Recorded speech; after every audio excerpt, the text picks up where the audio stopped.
Hello everyone, स्वागत है Siddharth study point पे। फ्रेंड, जैसा कि आपको पता है सॉइल मैकेनिक्स को मैं डील कर रहा हूँ चैप्टर वाइज, जिसमें कि 5 चैप्टर अपलोड कर दिए हैं।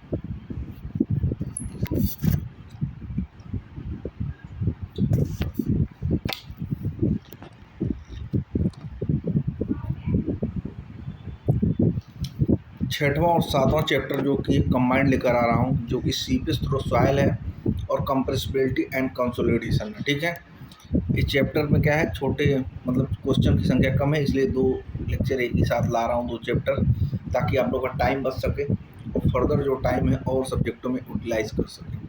वीडियो आप लोग देख नहीं रहे हैं ना, वीडियो शेयर कर रहे हैं। चलिए, आपकी जैसी मानसिकता हो उसमें हम क्या कर सकते हैं। चलो भाई, चैप्टर नंबर 6 की बात करता हूँ तो सीपेज थ्रो की बात करता हूँ। Seepage through soil. ठीक है, इसमें 2-3 चीज़ फार्मूले आपको याद रखना होगा। जैसे हाइड्रोलिक ग्रेडियंट का मैंने पिछले चैप्टर में फार्मूला बताया, जो हेड लॉस होता है और टोटल लेंथ के रेशियो के बराबर होता है। लेकिन यहाँ पे और एक फार्मूला बताता हूँ, जो स्पेसिफिक डेरिवेटिव होता है -1 बाई 1 प्लस वाइड रेशियो होता है। ठीक है, एक और हाइड्रोलिक ग्रेडियंट का फार्मूला होता है, और एक और फार्मूला होता है जो कि G-1 और पोरोसिटी -1 का मल्टीप्लाई होता है। ठीक है, ये सभी क्या है, हाइड्रोलिक ग्रेडियंट के फार्मूले हैं। तो हाइड्रोलिक ग्रेडियंट के 3 फार्मूले आपने कौन कौन से देखे? एक देखा HL/H G-1 बाई 1 प्लस ई, और तीसरा फार्मूला देखा G-1 इंटू N-1। N क्या है, पोरोसिटी है, E क्या है, वाइड रेशियो। पोरोसिटी क्या होता है, volume of wides and total volume कितना रेशियो है, और जो वाइड रेशियो होता है volume of wides by volume of solid, solid में कितने वाइड्स हैं। ये सब सारी चीज़ें मैं बता चुका हूँ।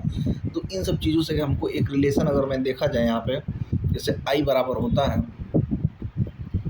जैसे यहाँ पे I बराबर मैं देख रहा हूँ हाइड्रोलिक ग्रेडियंट बराबर G-1 1 प्लस सी। अगर यहाँ से एक रिलेशन निकालना चाहूँ तो I जो होता है वो इन्वर्सली प्रोपोर्शनल होता है वाइड रेशियो पे। इतनी बात समझ में आ रही है कि नहीं?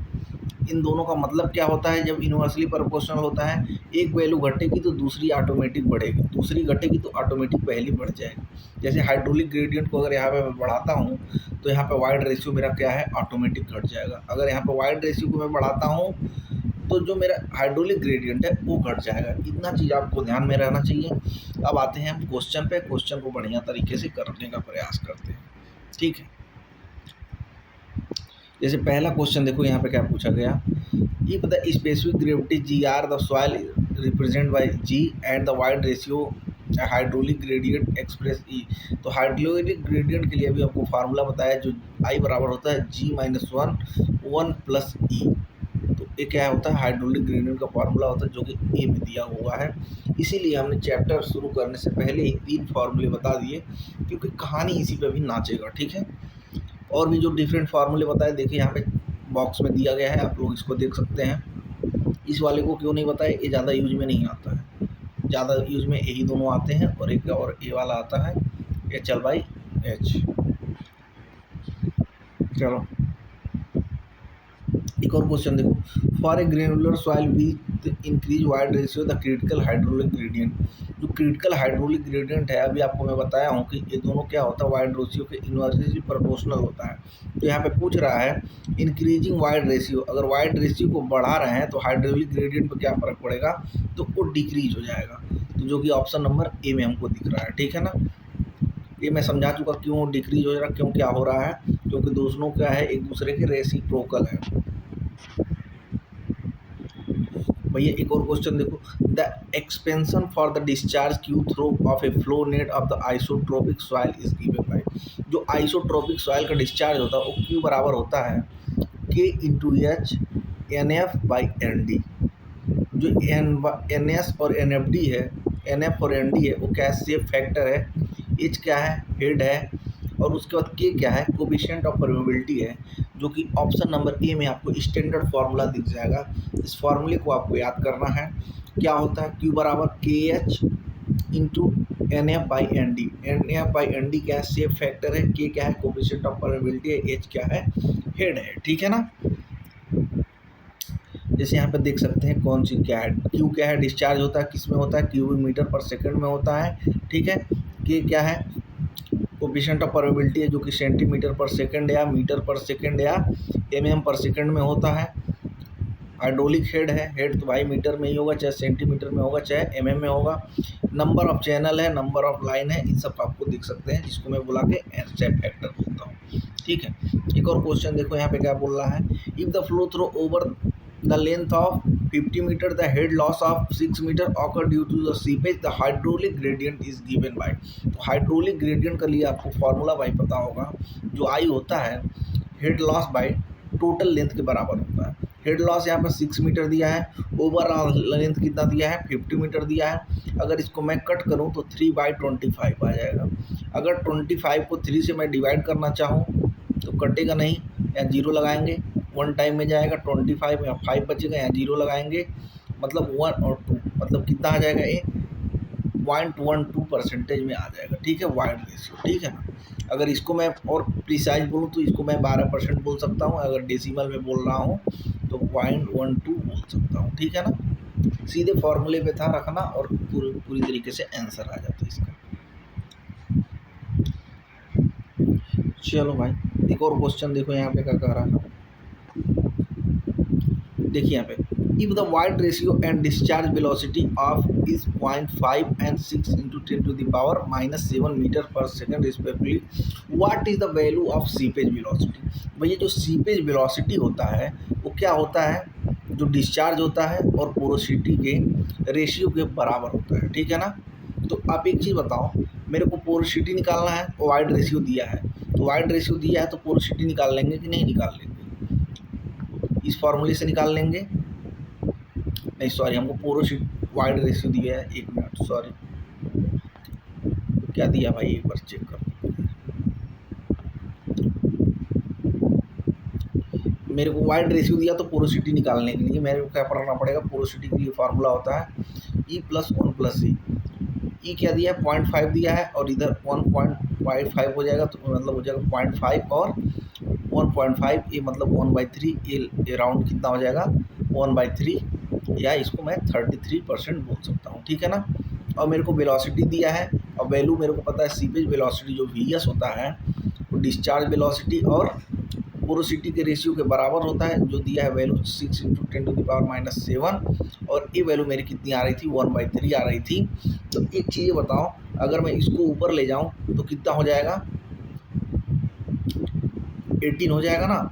जैसे मान लो ये वाली वैल्यू यहाँ ले जाऊँ तो 6 में 3 का मल्टीप्लाई करूँगा 80, और इस 10⁻⁻7 ऑटोमेटिक अपने पास रह जाएगा, तो वैल्यू कितनी आ जाएगी 18 × 10⁻7। उम्मीद करता हूँ समझ में आया होगा। कैसे कर देंगे, जो डिस्चार्ज वेलोसिटी है भैया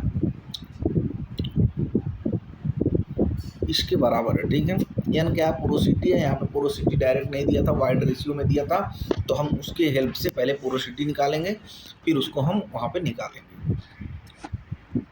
चलो एक और क्वेश्चन देखो भाई क्या कह रहा है। What is the following statement are true about the quicksand. जो क्विक सैंड होता है उसके लिए कौन कौन से स्टेटमेंट सही है। तो लिखा है it is the only condition but not a type of sand. सही बात है, ये क्या है, एक तरह का कंडीशन है, मतलब इस शर्त है, ना कि उसका क्या है एक प्रकार है। ठीक है, और लिख रहा है it is a condition and type of a sand too, मतलब वो कंडीशन भी है और टाइप ऑफ सैंड भी है। Quicksand condition reach when critical hydraulic gradient is approximately equal to unit. तो भैया वो क्या होता है, इक्वल टू यूनिट मतलब 1 के बराबर होता है। और जो चौथा स्टेटमेंट दिया है quicksand condition occur more commonly is occur dense sand gravel than fine sand. नहीं भैया, फाइन सैंड नहीं होता। एक और क्वेश्चन देखो यहाँ पे क्या कर रहा है। According to Terzaghi the peak ratio of the D15 size of the filter material to the D85 size of the base material. तो भैया जो बेस मटेरियल होता है वो कितना होगा, वो होगा ग्रेटर देन 4। ठीक है ना, जैसे यहाँ पे देख सकते हैं आप लोग सभी चीज़ के लिए लिखा है, जैसे D5 और D85 के लिए ग्रेटर देन लेस देन 5 होगा। अगर D50 और D85 का रेशियो 4 से 20 के बीच में है तो वो भी हो जाएगा, और फिर ग्रेटर देन 25 होगा। ठीक है, अब ये इस चैप्टर में हमको क्या क्या चीज़ सीखने को मिला। हाइड्रोलिक ग्रेडियंट के 3 फार्मूले देखें, I बराबर seepage through of the soil में बस 7 ही क्वेश्चन पूछा गया था, इसीलिए हमने 6 और 7 वाले चैप्टर को एक ही साथ में मर्ज कर दिया। फालतू एक दिन का टाइम खोटा करने से कोई मतलब नहीं था, ठीक है।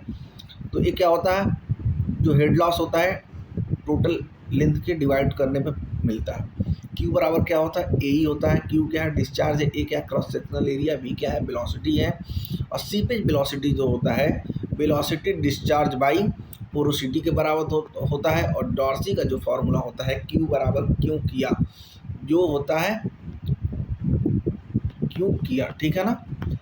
ये क्या है, क्रॉस सेक्शनल एरिया है। आई क्या हाइड्रोलिक ग्रेडियंट है। कि क्या है, कोफिशिएंट ऑफ परमेबिलिटी है, जिसको हम सेंटीमीटर पर सेकंड में मेजर करते हैं।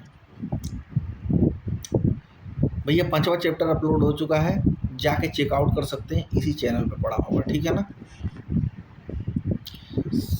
भैया सिविल इंजीनियरिंग की वन शॉट लेकर आ रहा हूँ स्टील डिजाइन की, जो कि खतरनाक लेक्चर होने वाली है, जिसमें 535 क्वेश्चन होने वाले हैं।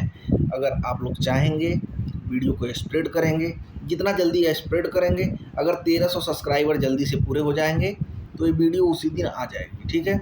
अभी सब्सक्राइबर कितने हैं, 1285 हैं। मतलब 15 सब्सक्राइबर अगर आप ऐड कर देंगे तो फिर क्या हो जाएगा भाई साहब, ये वीडियो आपको जल्दी से जल्दी मिल जाएगा। जिसको एसएससी जेईई का सीरियस पेपर देना है वो वीडियो को शेयर करेगा, वरना जितना लेट करेंगे उतना लेट वीडियो आएगा। मेरा उसमें कुछ नहीं जाता है, सब आप ही का जाएगा, क्योंकि हम free of cost each and every question करवा रहे हैं जो कि पूछा गया है। और बड़े बड़े यूट्यूब चैनल पर जाएंगे तो टॉप 20 टॉप 30 कराएगा और 30 क्वेश्चन 1 घंटे में कराएगा, ठीक है। 1 घंटे में 30 क्वेश्चन करना है कि 1 घंटे में 60 क्वेश्चन करना है, टेक योर डिसीजन भाई, ये आपके हाथ में है। 15 सब्सक्राइबर जैसे ही पूरा हो जाएगा 1300, उस वीडियो पर काम ऑलरेडी हो चुका है, पीडीएफ वगैरह स्लाइड वगैरह सभी बन चुके हैं, बस हमको रिकॉर्ड करना है। और रिकॉर्ड करने में मेरे को ज़्यादा टाइम लगेगा नहीं, मैं एक बार बैठूंगा 6 घंटे में 5 घंटे में ख़त्म कर दूँगा। तो वो सब तुम मेरे पे ऊपर छोड़ दो, लेकिन तुम्हारे हाथ में जो है उसको तो तुम करो। सिविल इंजीनियरिंग स्टूडेंट तक पहुँचा ही नहीं रहे हो वीडियो, बनाने का क्या मतलब है। फिर ऐसे चैप्टर वाइज चलेगा कहानी, उसमें कोई दिक्कत थोड़ी ना आ रही है। अरे उसको मैं चैप्टर वाइज लूँगा तो मेरे 7 दिन कवर होंगे, और तुम चाहते हो एक ही दिन में कवर करना, तो उसके लिए तुमको वीडियो शेयर करना पड़ेगा। नहीं करोगे तो फिर चैप्टर वाइज आ जाएगा, उसमें क्या है। मैं तो वन शॉट रिकॉर्ड कर लूँगा, लेकिन काट काट के सिंगल चैप्टर में कन्वर्ट कर दूंगा। वो तो हमारे ऊपर है भाई, तुम शेयर करोगे तो तुमको फ़ायदा मिलेगा, नहीं करोगे तब भी फ़ायदा नहीं मिल पाएगा तुमको। और एस्टिमेटिंग कॉस्टिंग वैल्यूएशन की भाई 4.5 घंटे की वीडियो पढ़िए, जाके एक बार में देख लो, पूरे नंबर इंश्योर कर लो। इसी को भाई हमारे शॉर्ट नोट चाहिए, जो कि सभी सब्जेक्ट का अवेलेबल है, 149 का है। और इस हमारे व्हाट्सअप नंबर पर मैसेज करके ले सकते हैं, ठीक है ना। देख सकते हो अभी तुमको सभी सब्जेक्ट के मिल जाएंगे यहाँ पे, स्ट्रेंथ ऑफ मटेरियल वगैरह सभी के मिल जाएंगे, सर्वेइंग के मिल जाएंगे, फिर एफएम के मिल जाएंगे, फिर बीएम एंड सीटी के मिल जाएंगे, फिर आपको सॉइल मैकेनिक्स मिल जाएंगे, फिर आपको एस्टिमेटिंग कॉस्टिंग वैल्यूएशन मिल जाएगी, फिर इन्वायरमेंटल इंजीनियरिंग मिल जाएगी, ट्रांसपोर्टेशन मिल जाएगी, फिर आपको स्टील डिज़ाइन की मिल जाएगी। मैं तो कहूँगा स्टील डिज़ाइन की जो वन शॉट आने वाली है उसके पहले शॉर्ट नोट लेके रख लो, क्योंकि शॉर्ट नोट्स 21 रुपये में कुछ नहीं जाना, 2 चाय के बराबर है। उसको तुम लेके रख लोगे और उस लेक्चर को मेरे देखोगे तो तुम्हारा एकदम कहानी क्लियर हो जाएगा। अब तुम्हारे ऊपर तुम 21 रुपये बचाओगे कि चैप्टर क्लियर करोगे। QR भाई स्कैन करके सपोर्ट कर सकते हो, शॉर्ट नोट ले सकते हो। अब आते हैं चैप्टर नंबर 7 पे भाई साहब। जो चैप्टर नंबर 7 होने वाला है, कंसोलिडेशन एंड कंप्रेसिबिलिटी के बारे में बात करने वाला हूँ, ठीक है ना। कंप्रेसिबिलिटी एंड कंसोलिडेशन, ठीक है। चलो यहाँ पे देखो क्या बोल रहा है। अच्छा एक चीज़ पहले मैं बता देना चाहता हूँ, फिर बताता हूँ। जैसे वहाँ पे हम देख रहे थे कोफिशिएंट ऑफ परमेबिलिटी को मैं सेंटीमीटर पर सेकेंड में कर रहा था, ठीक है ना, उसका यूनिट था, ठीक है। अगर यही कोफिशिएंट ऑफ कंसोलिडेशन की बात करूँ भाई साहब, तो उस सेंटीमीटर स्क्वायर पर सेकेंड हो जाएगा, ठीक है ना। इस चीज़ को आपको ध्यान रखना है।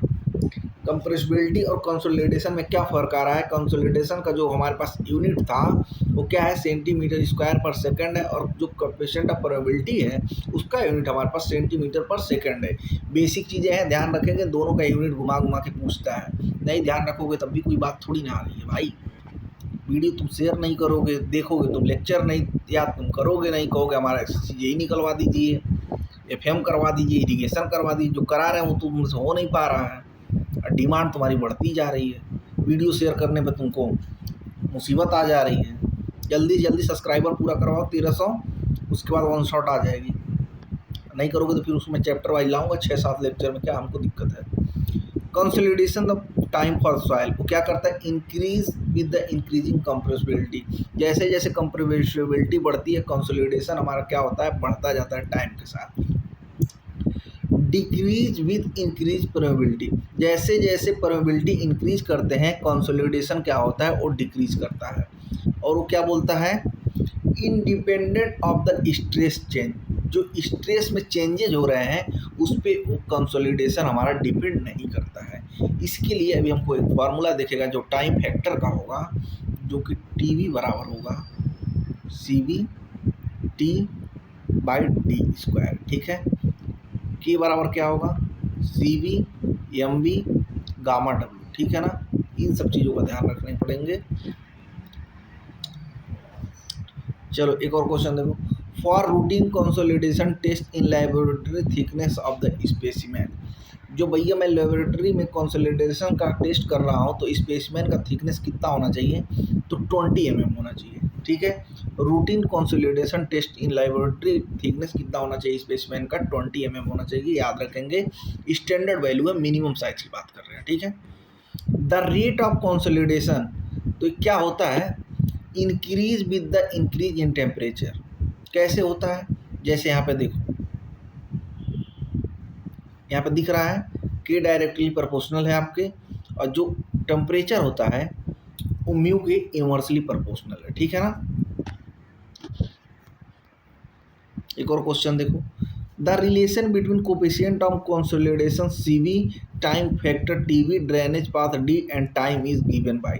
तो अभी तुमको भाई बताया फार्मूला, जो CV होता है D² TB और T के बराबर होता है, ठीक है। एक और क्वेश्चन देखो, the unit of coefficient of consolidation, जो यूनिट ऑफ कंसोलिडेशन होता है वो क्या होता है, cm²/सेकंड होता है, ठीक है। Coefficient of compressibility of soil is the ratio, जो कंप्रेसिबिलिटी होता है वो क्या होता है, जो चेंज इन वाइड रेशियो मतलब डेल्टा ई और चेंज इन स्ट्रेस के बराबर होता है, ठीक है। जो कि ऑप्शन नंबर क्या दिया है, बी में दिया है, स्ट्रेन टू स्ट्रेस के बराबर दिया है, ठीक है। इस चीज़ को मैं क्या बोलता हूँ, स्ट्रेन बोलता हूँ, और इसको मैं बोलता हूँ स्ट्रेस, ठीक है। Change in void ratio, change in effective stress में जो रेशियो होता है उसको मैं क्या बोलता हूँ, कोएफिशिएंट ऑफ कंप्रेसिबिलिटी बोलता हूँ, ठीक है ना। एक और क्वेश्चन देखो भाई, which of the following show time factor approximately 50% the degree of consolidation. तो डिग्री ऑफ कंसोलिडेशन के लिए TB जो हमारा फार्मूला होता है π/4 U², ठीक है। U हमको कितना दिया है, 50% दिया है, तो उसको मैं डेसिमल में कन्वर्ट करूँगा तो 100 से डिवाइड करके कन्वर्ट करूँगा तो ये वैल्यू मेरी आ जाएगी 0.196, अप्रॉक्सीमेटली आ जाएगी 0.2, ठीक है। इसमें भी दो कंडीशन होता है, क्या कंडीशन होता है, इसका तो आंसर ये हो जाएगा, अगर मेरे पास 50% से ज़्यादा है तब मैं एक कंडीशन लूँगा, अगर 50% से कम होगा तो उसके लिए एक अलग कंडीशन आती है, जो कि यहाँ पे सब दिया हुआ है, देखो ध्यान से। जो टाइम फैक्टर होगा वो CV DT/D² के बराबर होगा, जो DD है, जो D है वो पूरे, ऐसे मान लो पूरी पाथ है तो इसके H/2 के बराबर होगी, ठीक है, 2 वे के लिए। और 1 वे के लिए D जो है H0 के बराबर ही हो जाएगा। अगर मेरे पास ये वैल्यू क्या है, 60 से कम है तो ये वाला फार्मूला यूज़ करूँगा, अगर U की वैल्यू 60% से ज़्यादा है तब मैं ये वाली वैल्यू यूज़ करूँगा, 1.78 माइनस 0.993 log 100 माइनस U की वैल्यू, ठीक है ना। इस चीज़ को ध्यान रखेंगे। अभी तक तो बड़े वाले पे क्वेश्चन नहीं पूछा गया है, लेकिन इस पे क्वेश्चन जरूर पूछता है, ठीक है ना। देखो क्वेश्चन देखो, the pore water pressure in the soil sample of the consolidation rate is, जो भैया कंसोलिडेशन रेट होता है वो कहाँ होता है, मैक्सिमम एट द सेंटर होता है, ठीक है। मान लो एक कंसोलिडेशन रेट है, अगर यही जो मेरा सेंटर है इसी पे क्या होगा, मैक्सिमम होगा, ठीक है ना। इस चीज़ को ध्यान रखना पड़ेगा। एक और न्यूमेरिकल देखो भाई क्या बोल रहा है, the clay deposit of the thickness 10 centimetre and void ratio 5.5 undergoes settlement and now its final wide ratio is 0.2 the thickness centimetre of the settlement layer. तो क्या होता है भैया, सेटलमेंट लेयर की बात कर रहा है, तो delta H not change in void ratio 1 plus void ratio का नॉट। ठीक है, हमको सेटलमेंट निकालना है डेल्टा एच की वैल्यू। तो आपको पता है जो वाइड रेशियो है पहले 0.5 था, फिर 0.2 हो गया, और फिर 1 प्लस 0.2 हो गया, और ये मेरे पास क्या हो गया 10 हो गया, जो कि वैल्यू मेरी कैलकुलेट करने पे कितनी आ जाएगी 2 सेंटीमीटर हो जाएगी, जो कि ऑप्शन नंबर सी में दिया हुआ है। ठीक है, जिसको लिखावट नहीं समझ में आया, यहाँ पर देखो सोल्यूशन पूरी तरीके से प्रोवाइड है, यहाँ पर देख सकते हो। Thickness of clay deposit eight not की वैल्यू 10 सेंटीमीटर दी है। इनिशियल वाइड रेशियो तुमको दी हुई है कितनी 0.5, फाइनल वाइड रेशियो दी हुई है 0.2, और तुमको चेंज इन निकालना है तो फाइनल इनिशियल माइनस फाइनल कर लेना, तो यहाँ से तुमको वाइड रेशियो की वैल्यू मिल जाएगी। फिर initial void ratio E not से डिनोट करते हैं, यहाँ जोड़ लेना, और जो थिकनेस है उसको मल्टीप्लाई कर लेना, तो यहाँ से तुमको आंसर मिल जाएगा। ठीक है ना। एक और क्वेश्चन देखो, piston and spring analogy method was the demonstrated by the Terzaghi for which of the following process. तो भैया उसको क्या करते हैं, अभी हम कंसोलिडेशन के बारे में पढ़ रहे हैं, तो मेरे किसके लिए करते हैं, जो टरजागी चीज़ है वो कंसोलिडेशन के लिए करते हैं। ठीक है, डेमोन्स्ट्रेट के लिए करते हैं। यहाँ पे देख सकते हो piston and spring analogy method to demonstrate by Terzaghi of consolidation process. ठीक है ना, जब भी पिस्टन और स्प्रिंग एनालॉग की बात करेगा तो कंसोलिडेशन प्रोसेस की बात करेगा। ठीक है ना। एक और क्वेश्चन देखो यहाँ पे क्या बोल रहा है, in the consolidation test when the load is changed from the 50 kilonewton per meter square to 100 kilonewton per meter square, then the wide ratio change from 0.8 to 0.6, then coefficient of compressibility will be। तो compressibility का जो coefficient होता है भैया A B बराबर क्या होगा मेरा, चेंज इन वाइड रेशियो और चेंज इन स्ट्रेस। तो वही तो बता रहा है 0.8 था अब फिर 0.6 हो गया, इसमें क्या था 100 था और फिर 50 हो गया, तो ऊपर कितना आया 0.2 आया, इसमें कितना आया 50 आया, इसका पॉइंट हटाऊंगा तो 20 हो जाएगा, एक कट जाएगा 2/5 आ जाएगा, और 2/5 की वैल्यू आ जाएगी 0.4। ठीक है ना, जो कि ऑप्शन नंबर ए में दिख रहा है। अभी हम यहाँ पे क्या है पॉइंट वगैरह से उतना नहीं खेल रहे हैं बस, क्योंकि सारे वैल्यू का मेरी जो डिजिट है वो चेंज है, हमको 0.4 यहाँ पे दिखा, सीधा हमको समझ में आ गया ये चीज़ आने वाली है। ठीक है ना, कैसे करेंगे, चेंज इन वाइड रेशियो 80 से 60 दिया था तो घटाया 0.2 आया, और जो स्ट्रेस में चेंज था 100 से 50 था तो इसका 50 आया, और 50 जो आया 0.2/50 आया, 0.2 को मैंने डेसिमल हटा दिया तो 20/50 आ गया, 20/50 का वैल्यू होता है 0.4। ठीक है ना। ये क्वेश्चन देखो भाई क्या कह रहा है, देखो a saturated soil has compression index of 0.2, the ratio at the stress 12 kilonewton per meter square is 2.05 and its permeability is 13.5 into 10 to the power minus 3 mm per second. What is the change in wide ratio if stress is increased 21.6 kilonewton per meter square? Take log 10 value जो होगी 1.8 लेना है, जहाँ पे वो 0.225 होगा। ठीक है ना। अब मेरे को फार्मूला जो पता है कंप्रेशन इंडेक्स का फार्मूला हमको होता है चेंज इन वाइड रेशियो और लॉग में जो स्ट्रेस का चेंजिंग हो रहा है उसके हिसाब से। ठीक है, अब यहाँ पे देखो चेंज इन वाइड रेशियो, तुमको इस चीज़ को ऐसे लिख सकते हो कि नहीं, जब कोई चीज़ माइनस में है तो उसको मैं log2/log1 के फॉर्म में लिख सकता हूँ।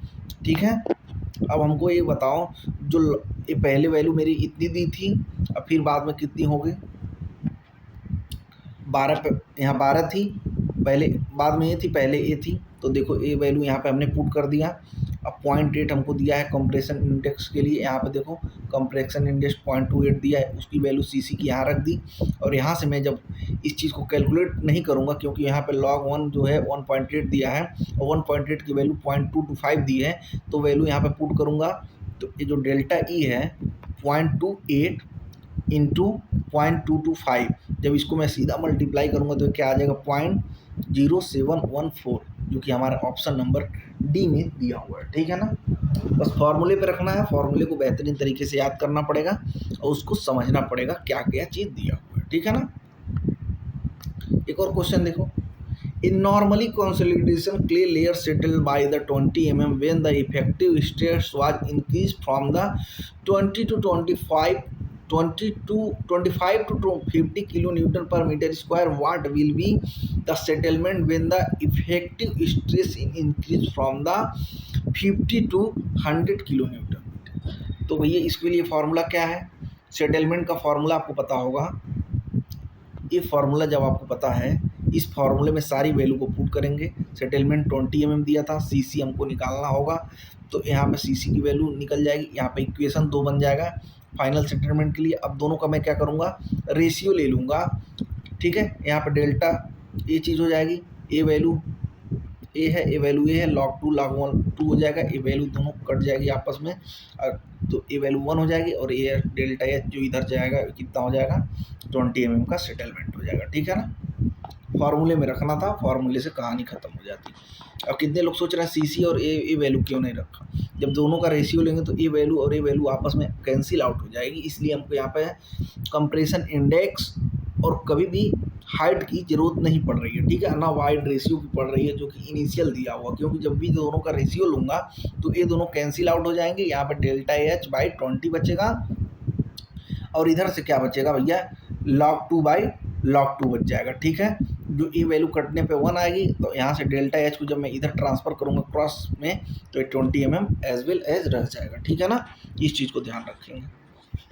और क्वेश्चन देखो यहाँ पे क्या कर रहा है,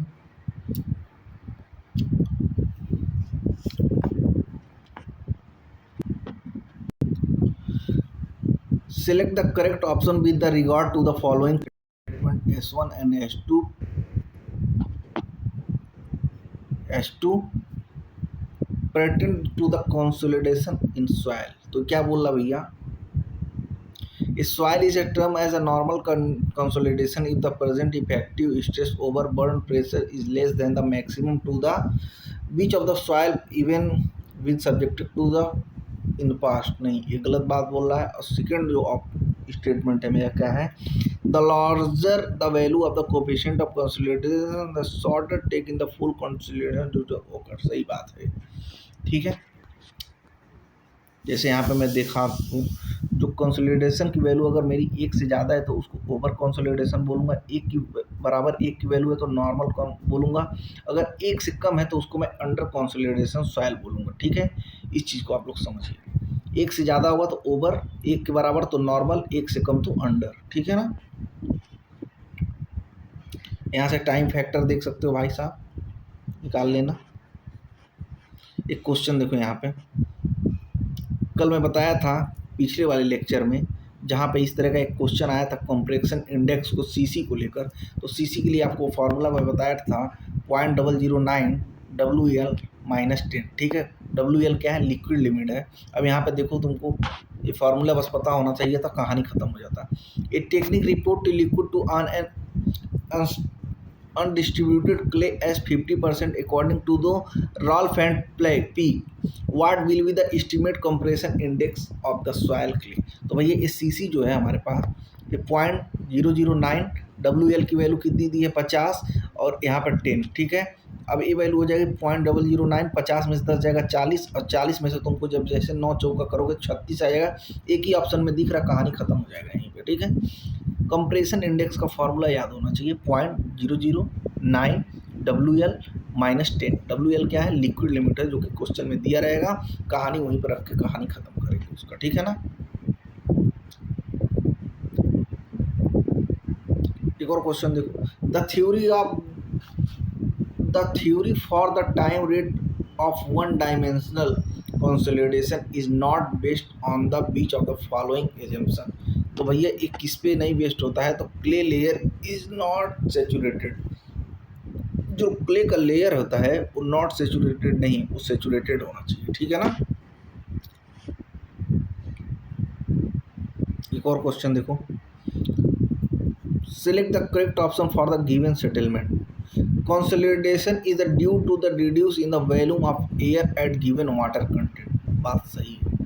कंसोलिडेशन का मतलब होता है वो कि जो वॉल्यूम ऑफ एयर है वो गिवन वाटर कंटेंट में क्या होता है, रिड्यूस होता है। और क्या बोल रहा है, in compression value reduce due to the explosion pore water pressure from the void, नहीं भैया, पोर वाटर प्रेशर से नहीं होता है, ठीक है ना। यहाँ पर कॉम्पेक्शन और कंसोलिडेशन दोनों में डिफरेंस दिया है, अगर कहो तो पढ़ के बता दें, नहीं तो तुम लोग खुद पढ़ लेना।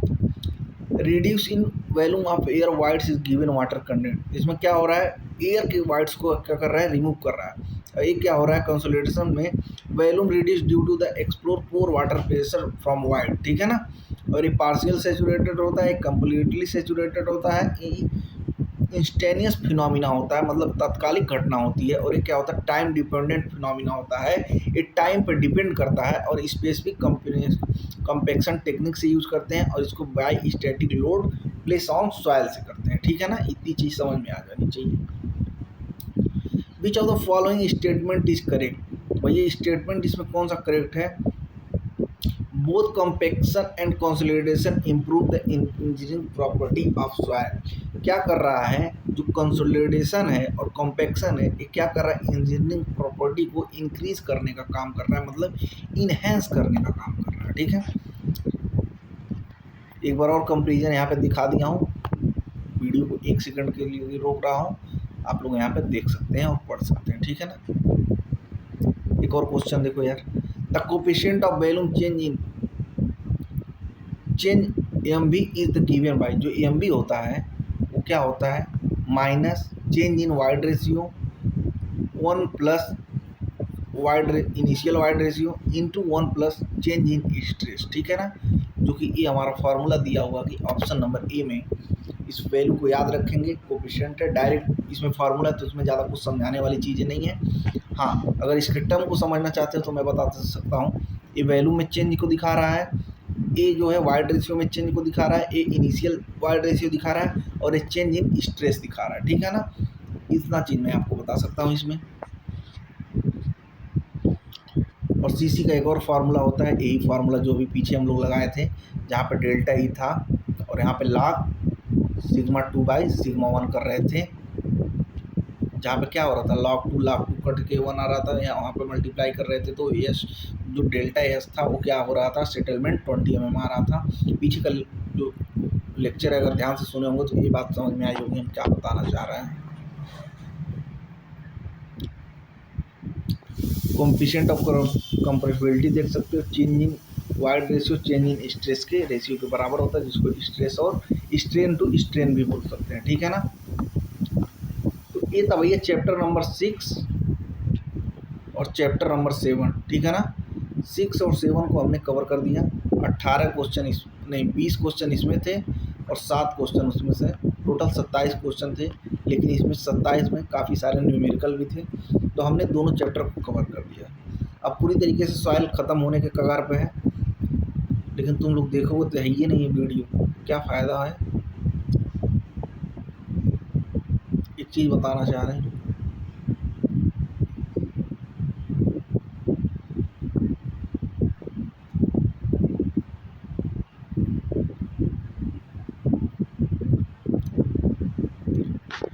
किसी को भाई हमारे हैंड रिटन शॉर्ट नोट चाहिए तो एक सब्जेक्ट की कीमत 21 की है, अब पूरे सब्जेक्ट की लेनी है तो 149 की है, जो हमारे इस नंबर पर व्हाट्सअप करके ले सकता है, ठीक है ना। चलो ठीक है, तो स्टे कनेक्ट रहो और देखते रहो, और हो सके तो शेयर भी करो।